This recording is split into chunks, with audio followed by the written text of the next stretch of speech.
mon activité principale, c'est sculpteur. Je suis plasticien-sculpteur. Alors mes matériaux de prédilection, c'est les métaux, mais principalement le bronze, puisque je suis fondeur d'art. Mais les autres matériaux m'intéressent aussi beaucoup. Je peux travailler le bois, je peux travailler en électricité. Tout ça sont des outils de langage, donc ça va dépendre de ce que j'ai besoin d'exprimer. Alors ma vocation, on peut dire que ça remonte à vraiment loin. Moi j'ai commencé les beaux-arts le mercredi après-midi à Marseille. Je traversais la moitié de la ville pour prendre des cours de dessin. Je crois que j'avais ça en moi.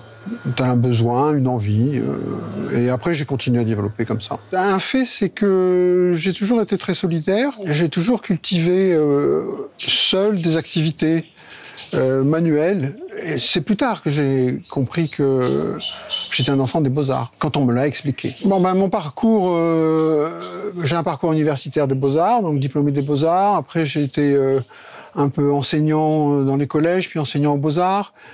Des moments forts de ce parcours, c'est les expositions individuelles et les expositions collectives. C'est partir à Paris pour exposer, partir en Australie exposer, partir en Nouvelle-Zélande. Ça, c'est des moments forts, oui, parce que c'est l'immersion totale, c'est des fois la noyade. Moi, je pense que quand on crée comme le font les artistes, on prend des risques énormes. Puisqu'on travaille avec l'inconnu. Une de mes grandes influences quand j'étudiais, c'était Tinguely, Calder, Giacometti pour la sculpture.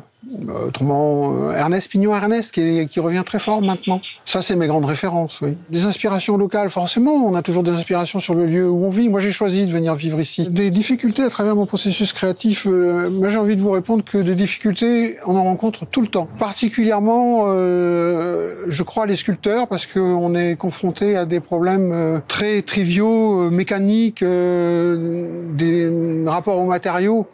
Donc des difficultés, oui, on en rencontre tout le temps et on essaie de les surmonter en permanence. Alors, il y a bien entendu des messages que l'artiste a envie de faire passer. Moi, ma recherche tourne autour de l'homme en tant que tel, donc une recherche ontologique, d'où on vient, où on va. Mais ma recherche tourne autour aussi des problèmes de société. Des problèmes d'actualité, des problèmes qui nous concernent tout à chacun.